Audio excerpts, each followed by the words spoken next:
أما والذي حج الحجيج لبيته ولبوا له عند المهل وأحرموا وقد طأطأوا تلك الرؤوس تواضعا لعزته تعنو الوجوه وتسلم يهلون بالبيداء لبيك ربنا لك الملك والحمد الذي أنت تعلم دعاهم فلبوه رضا ومحبة فلما دعوه كان أقرب منهم والذي حج الحجيج لبيته. الحمد لله رب العالمين والصلاة والسلام على نبينا محمد وعلى آله و صحبه اجمعین. بینندگان عزیز و ارجمند، در جلسه قبل درباره نیت خالصانه در عبادات و بالاخص در نیت حج مطالبی رو خدمت شما عزیزان و بزرگواران عرض کردم. برای پذیرش هر عمل به درگاه الله متعال دو شرط اساسی و مهم وجود دارد. یکی همان اخلاص نیت و خالصانه و بیشایبه بودن نیت و هدف هست و اگر عبادتی نیت خالصانه ای را نداشته باشد، فقط و فقط برای الله متعال نباشد، قطعا الله چنین عبادتی را نمیپذیرد. اما برای پذیرفته شدن عمل تنها اخلاص نیت و خالصانه بودن عمل برای الله متعال کافی نیست،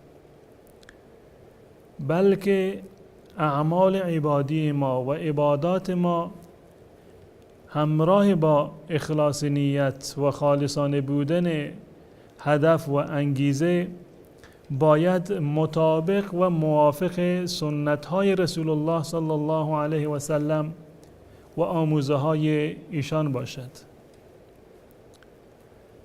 بدین خاطر است که رسول الله صلی الله علیه و سلم در اعمال حج و در اعمال بقیه عبادات همیشه توصیه می کردند که این اعمال را آنگونه که من انجام می دهم شما هم انجام بدهید. و فراتر از این الله متعال در قرآن کریم رسول الله صلی الله علیه و سلم را با عنوان بهترین الگو و نمونه عملی برای اقتدا و پیروی برای ما رسول الله صلی الله علیه و سلم را معرفی کردند. آنجایی که در سوره احزاب می فرماید لقد کان لکم فی رسول الله اسوة حسنه لمن کان یرجو الله والیوم الآخر و ذکر الله کثیرا. رسول الله صلی الله علیه و سلم بهترین الگو و برترین نمونه عملی هست برای آن کسانی که امید رحمت و رضایت الله متعال را دارند و به روز آخرت و قیامت ایمان دارند و کسانی که میخواهند همیشه در یاد الله متعال باشند. لمن کان یرجو الله والیوم الآخر و ذکر الله کثیرا. رسول الله بهترین الگو هست برای آن کسانی که امید دارند به الله متعال و قیامت و ذاکر الله متعال هستند. رسول الله صلی الله علیه و سلم همان گونه که عرض کردم هم درباره نماز و هم درباره حج همیشه تاکید می کردند که بینید و بنگرید که من چگونه این اعمال رو انجام می دهم، شما همانند من این عبادات رو انجام بدهید.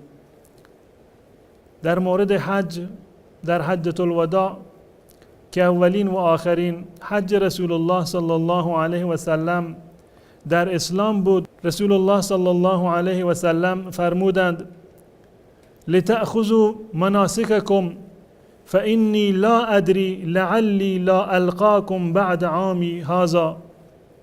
مناسک خودتان را، اعمال حج را از من فرا بگیرید، مرا نگاه بکنید که من چگونه این مناسک و اعمال را انجام میدهم.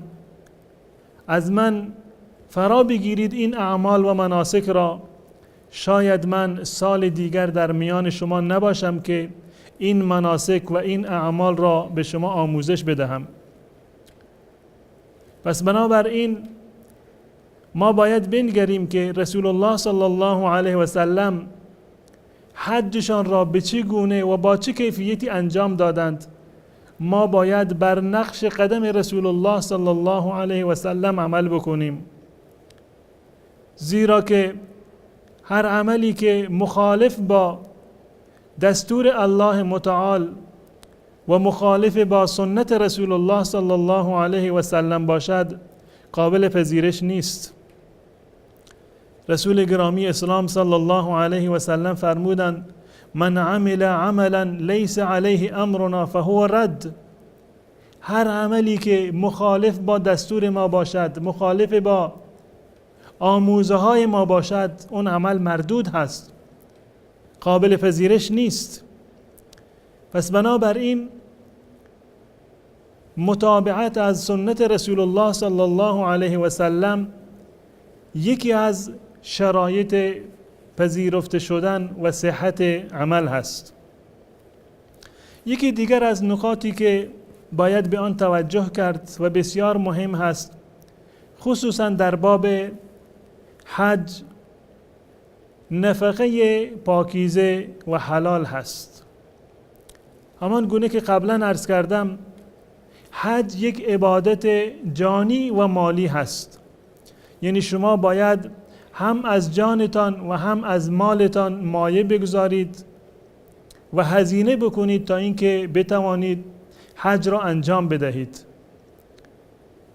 و هزینه ای را که در حج هست و اموالی را که شما در ذهاب و ایاب و رفتن و برگشتن به حج شما خرج می کنید، قطعاً باید یک هزینه و یک مال حلالی باشد. در روایتی رسول الله صلی الله علیه و سلم می فرماید ان الله طیب لا یقبل الا طیبا. الله متعال پاک و پاکیزه هست و به جز پاکیزگی چیزی را قبول نمی کند. و الله متعال فقط و فقط اعمال پاکیزه و بیشایبه را قبول می کند. و ان الله امر المؤمنین بما امر به المرسلین. الله متعال همان دستوری را که به پیامبران خودش داده در این زمینه، دقیقاً همان دستور را به مؤمنان هم داده. دستور الله متعال به پیامبران الهی این هست که الله متعال می فرماید یا ایها الرسل کلوا من الطیبات واعملوا صالحا انی بما تعملون علیم.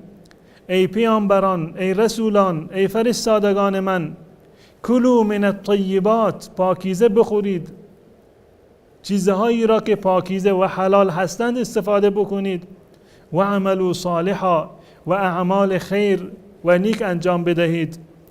انی بما تعملون علیم، من به اعمال شما آگاهم.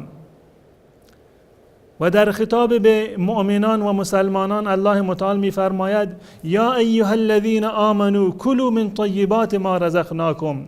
ای مؤمنان، از پاکیزگی ها و موارد پاکیزه‌ای که ما به شما عنایت کردیم و رزق و روزی شما کردیم بخورید. واشکروا الله ان کنتم ایاه تعبدون.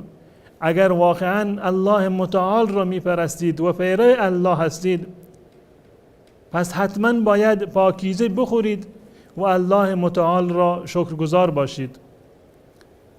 و در ادامه این روایت رسول الله صلی الله علیه و سلم درباره یک انسانی که به سفر رفته و در سفر دچار مشقت و سختی شده، موهایش پریشان و ژولیده و سر و رویش گرد و غبار گرفته، نهایتا دستها را بلند می کند و می گوید یا رب یا رب، به درگاه الله متعال دعا می کند.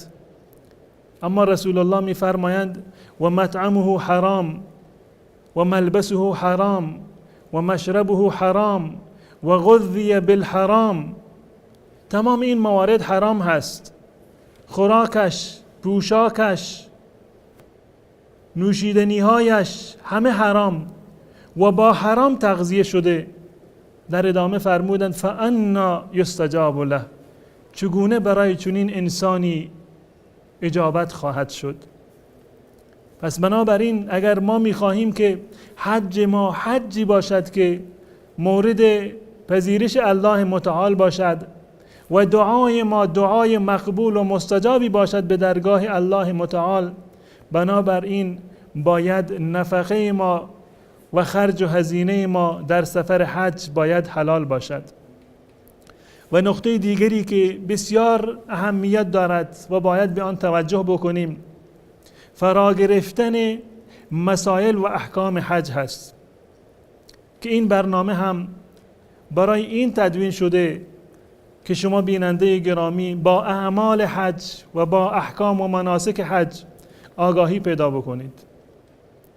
این حج را الله متعال شاید برای یک بار برای من و شما مقدر کرده باشد، چه بسا شما سالها در انتظار بودید، در نوبت بودید تا اینکه بتوانید به حج بروید. بعد از سالها انتظار و سالها امید و آرزو، الله متعال شما را موفق کرده که در این سال به حج خانه کعبه بروید. پس بنابراین سعی بکنید که حجی را که بعد از سالها انتظار و سالها آرزو به شما رسیده، سعی بکنید که اعمالش را، مناسکش را، احکامش را دقیقاً فرا بگیرید و همان گونه که رسول الله صلی الله علیه و سلم انجام میدادند شما هم بر نقش قدم رسول الله صلی الله علیه و سلم گام بردارید که ان شاء الله این حج شما حج مبرور و مقبولی باشد به درگاه الله متعال. پس بنابراین فراموش نکنید، هم باید اخلاص نیت داشته باشید و هم متابعت و پیروی از سنت رسول الله صلی الله علیه و سلم و هم مال و نفقه تان در این سفر باید حلال و پاکیزه باشد و هم احکام حج را آنگونه که شاید و باید فرا بگیرید تا این که اعمالی را که در حج انجام می دهید کاملا با درایت کامل و با اطمینان کامل باشد که این امر مستلزم این هست که حج شما یک حج مقبول و صحیح باشد، که این امور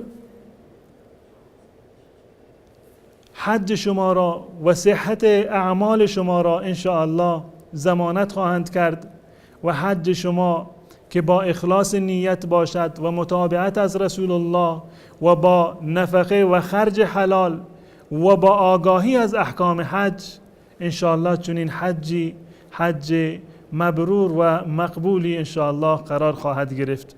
تا برنامه دیگر تمام شما را به الله متعال می سپارم. السلام علیکم و رحمت الله و برکاته. أما والذي حج الحجيج لبيته